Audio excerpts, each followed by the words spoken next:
and welcome once again to this series on editing.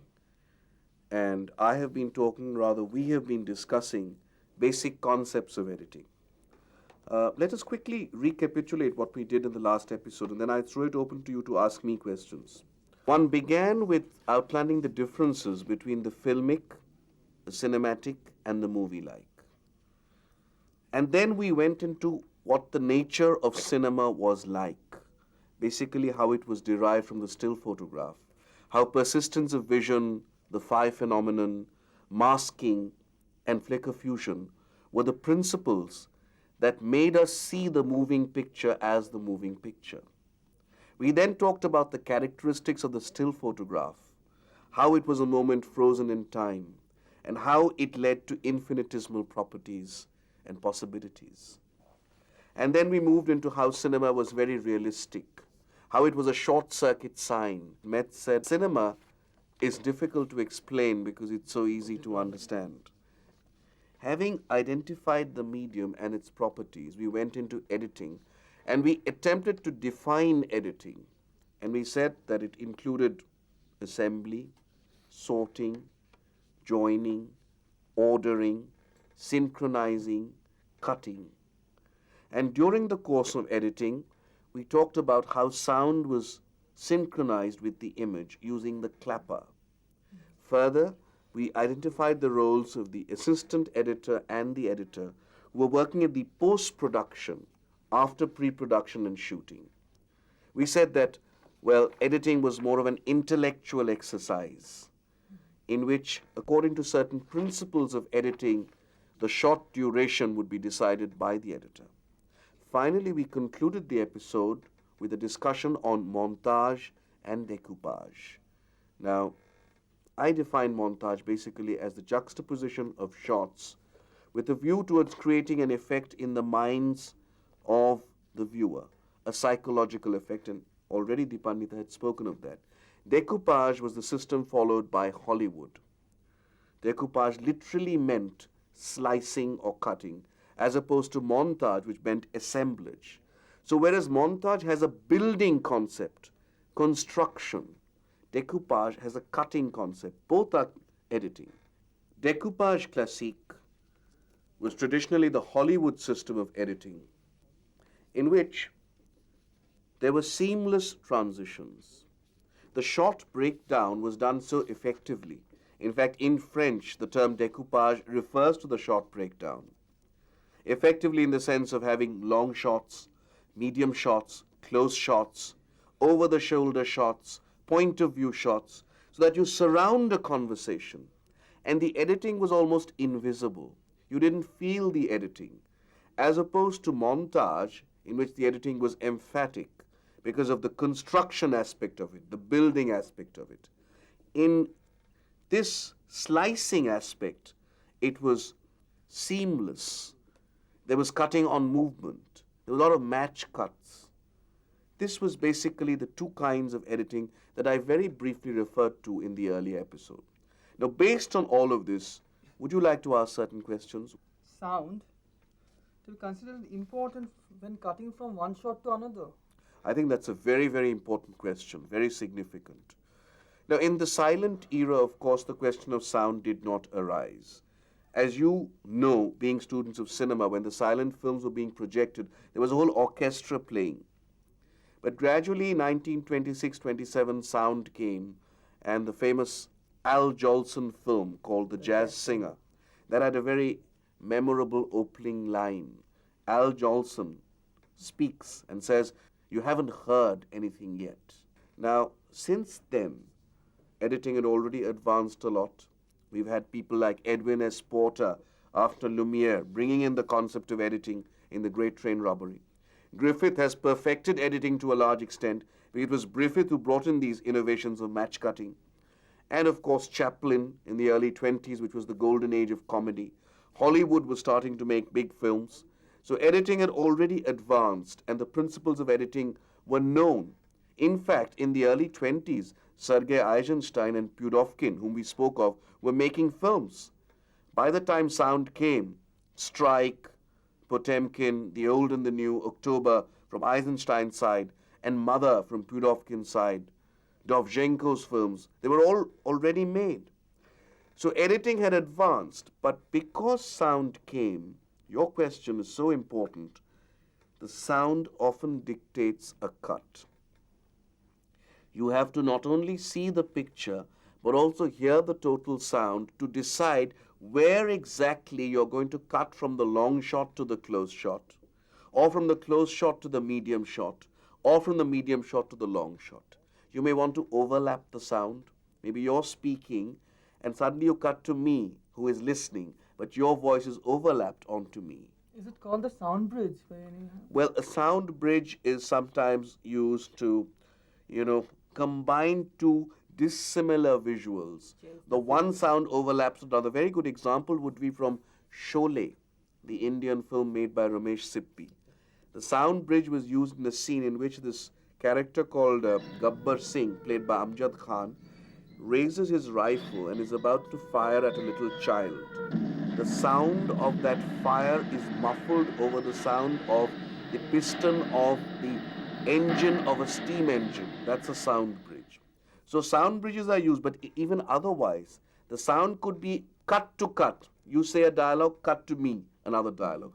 Or my dialogue overlapped on you. In any case, to answer your question, sound plays an important role in determining the content of the shot, the length of the shot, and where exactly one would move in terms of a transition from one shot to the next. So, cutting is important in editing. Cutting is another transition.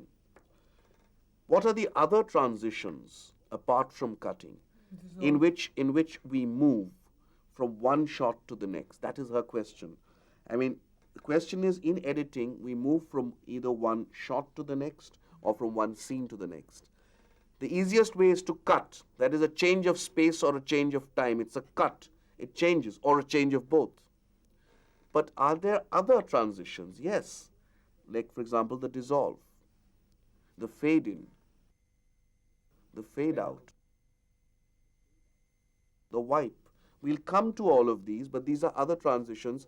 For the moment, you would know that a dissolve may be defined as the superimposition of a fade in upon a fade out. The other thing about the cut which you must note is, you must know what a shot is. Unless you know what a shot is, you will not be able to understand how one shot changes to the next. Please note this. What is a shot? A shot may be defined as an uninterrupted flow of action, a continuous flow, beginning from the time the director says action to the time he says cut. So an uninterrupted flow of action, maintaining the continuity, in which the camera does not stop at all, may be defined as a shot. The moment the camera stops, or you say cut, or the continuity is changed, it becomes a different shot. So editing consists in joining these separate shots. This is important. You cannot easily define editing, because the Russian school of editing, which bases itself on montage, is of one kind.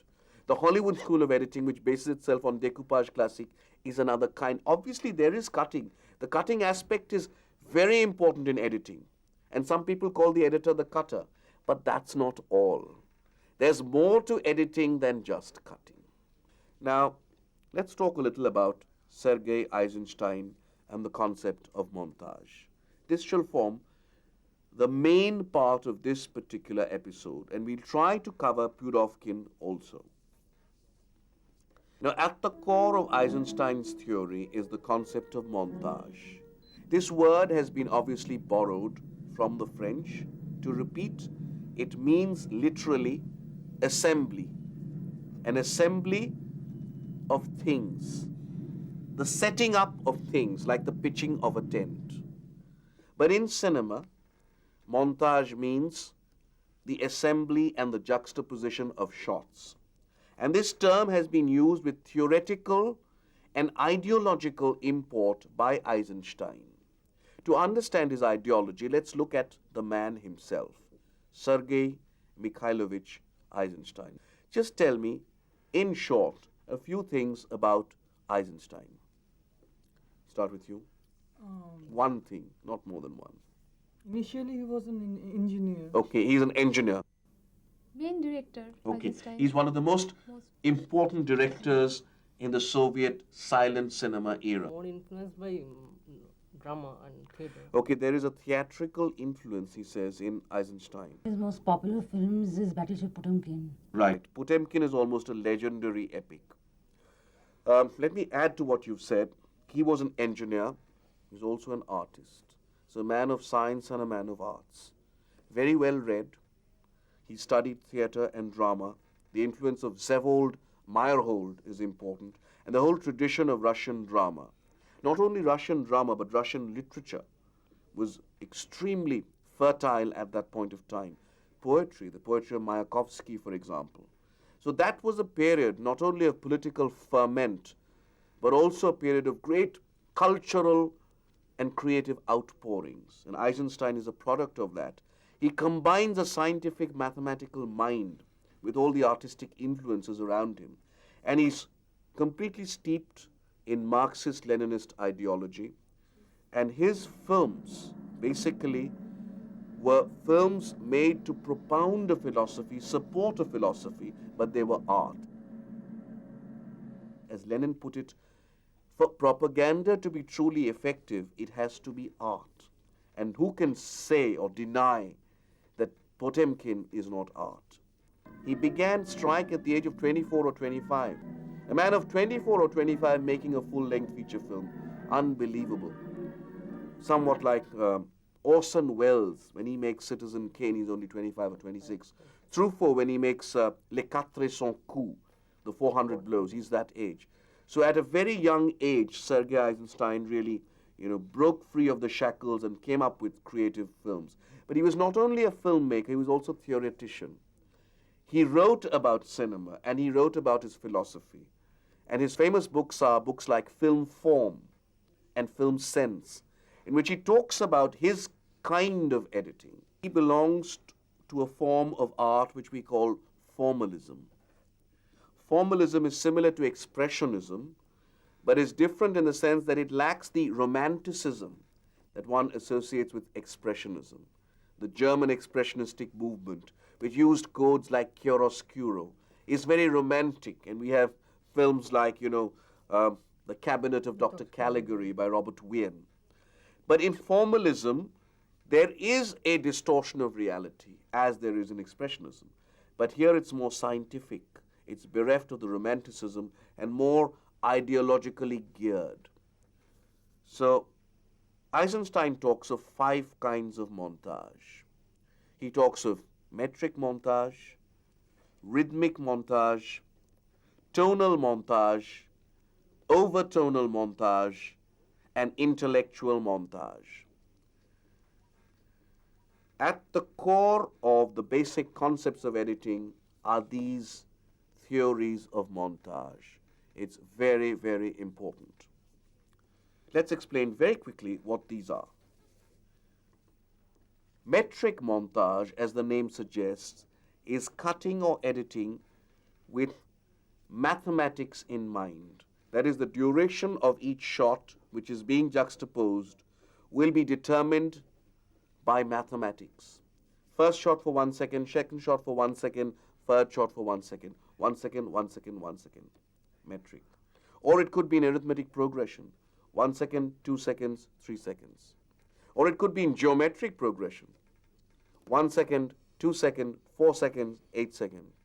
Or logarithmic, or exponential. Any kind of mathematical relationship between the duration of the shots. Or it could be a Fibonacci sequence, 1, 1, 2, the first shot, the second shot, and the third shot is the sum total of the first and the second. So any kind of mathematical ruling so far as the duration of the shot is called metric montage. So mathematics determines the montage. The second is rhythmic. Rhythmic montage is also mathematical, but here the content of the shot is also taken into consideration. Do you think a long shot should last on the screen longer or shorter than a close-up? I think longer. Longer. You tell me why. Why should a long shot be kept longer on the screen than a close shot? You're right, but why? Can you? Way of showing. Not really. There's a specific reason for that. To show it, like, so the spectators can understand the image. Because the long shot has more information elements. It takes a little longer for you to absorb. So in rhythmic montage, it's not only the mathematics. There is a mathematics. But along with that, the close-ups, long shots, and medium shots are kept for durations depending on the content shown. Third, tonal montage. Shot cut according to the tone of the shot, meaning cloudy shots cut with cloudy shots, shots of water, moist shots cut with moist shots, or contrast, a desert sand cut with a river. Basically, the tone of the shot, the photographic tone, the tones of the elements in the shot determine the montage, and they are kept together and cut. Overtonal montage is a more complex concept, perhaps the most complex of all the kinds of montage that Eisenstein has spoken of. Now, an overtone is derived from music. There are tones and there are overtones. There's the tone which you play, which sound occurs, and there are other tones which are subtle, which are indicated, which are also there, which are in the background. So Eisenstein uses the word overtone to express inner meaning, which is not obvious. There's the basic tone of the shot and there's the overtone, that's the implication. So montage, which the cutting will convey implication. To give you an example, consider shot A and shot B. Shot A has a meaning and an inner meaning. Shot B has a meaning and an inner meaning. The inner meaning of shot A is the same as the inner meaning of shot B. When you just see shot A, you only get the meaning, you don't get the inner meaning. When you just see shot B, you get the meaning, you don't get the inner meaning. When you juxtapose shot A with shot B, this inner meaning, which is the same in shot A and shot B, gets released. Is it clear? I think I should give you an example. The traditional example for overtonal montage is from October, usually. There is this famous sequence in which two armies are advancing towards each other. This is obviously relating to the revolution, and this film deals with the revolution which was previous to the main Bolshevik revolution, the Mensheviks. And there was a character called Kerensky, who was at the center, at the vortex. You must have read 10 Days That Shook the World. You might be knowing about this period of time. But I'll just give you a very small example, and then we'll conclude the montage. Basically, shots of one army advancing and shots of the other army advancing. And they all have banners in their hands. One of the armies has a banner which says, "For God and for my country." Close-up of "for God." Close-up of God. G-O-D, God on the screen. Then there are shots of Jesus Christ, of the Buddha, of Krishna, of fire, of water, of stone, of strange masks and witch doctors and cruel faces. Now there's one inner meaning in all these shots which gets released. Can you guess what it is? One relationship is of God. The second is of the natural elements. No, but what is he trying to say? Basically, He's the making an idea. relationship between God and the human being and how they practice the No, religion. not I really, think not maybe really. God means people. I mean, this is not the mask, not the Krishna, or this is not limited. I think Something else? Remember that he is speaking from an ideological Marxist-Leninist angle. Basically, he's trying to say that you are fighting for God and for your country. But what is God? Do you know what God is really? You're fighting for something which is so abstract, which you're not even sure of. Do you think it's worth shedding blood for such a concept? This is overtonal montage. What is God? Is it a Buddha? Is it a Krishna? Is it a cruel face? Is it a fire? This has been very beautifully analyzed in a book called The Theory of Film Practice by Noel Birch. please refer to this book, Theory of Film Practice. In any case, the standard book for editing is a book called The Technique of Film Editing by Karel Rice. The final kind of montage is what you already know, intellectual montage. This, I think, I may give an example. Yes. Like Eisenstein's Rising Lion sequence, Correct. which was in Battleship Battleship Potemkin. Yes. So there were 3 shots, Correct. 3 lion, but there is through an intellect we can perceive a meaning, that is the revolution. Correct. Very good. Excellent. I'll summarize what she's saying. In Potemkin, when the sailors have revolted, there are people in support of the sailors in the Odessa steppes. And the army is carrying out brutal action. Suddenly, the entire mass starts revolting. Those lions were part of the setting, they're just lions. But the way he cuts from a, drooping lion to a lion which is normal, to a roaring, advancing lion, conveys the fact that the people have risen from their sleep. This is a very good example of intellectual montage, which may be defined as the juxtaposition of shots to create a meaning which is not essentially contained in any of the shots, but because of the cutting, the meaning is conveyed. So 1 plus 1 will not be equal to 2, but will be equal to 3, because that plus gives an external value. So 1 plus 1 is equal to 3. I will give you another example for concluding on montage. Once again, an Eisensteinian example. You see, he derived this from Japanese wall paintings and from Egyptian hieroglyphics. Suppose on the cave you see the painting of an eye. An eye. Now, an eye is an eye. Nothing more, nothing less. Not an eye for an eye. An eye is an eye. Forget the eye. Now see on the wall a drop of water. A drop of water is a drop of water. Nothing more, nothing less. But if I were to juxtapose the eye with the drop of water, what do I get? Tears. I get sorrow.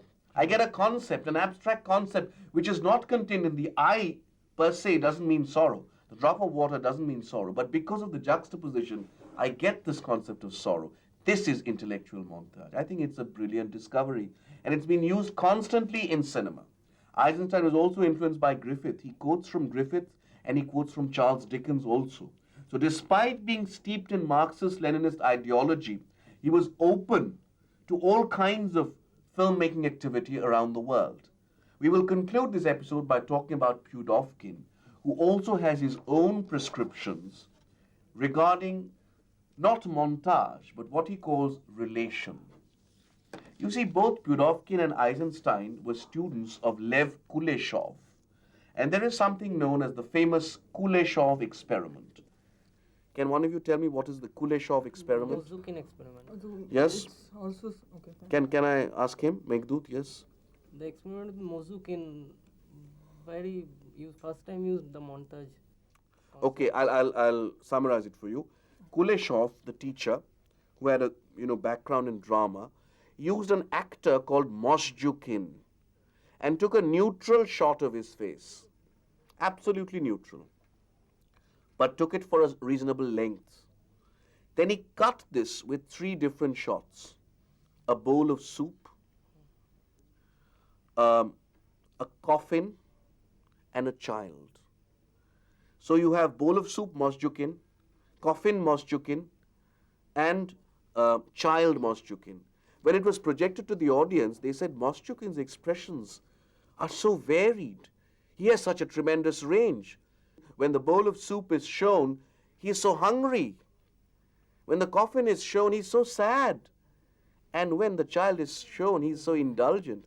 But actually, Mosjukin had the same expression. It was editing, the power of editing, which really conveyed the acting. Another example is in our Indian film Akrosh. If you see the interaction between Nasiruddin Shah and Om Puri doesn't say a word. But because of Nasiruddin's ravings and rantings and the intercut, you feel that there is a wealth of emotion in Om Puri. Now, being a student of Kuleshov, Eisenstein, as also Pudovkin, they went their separate ways.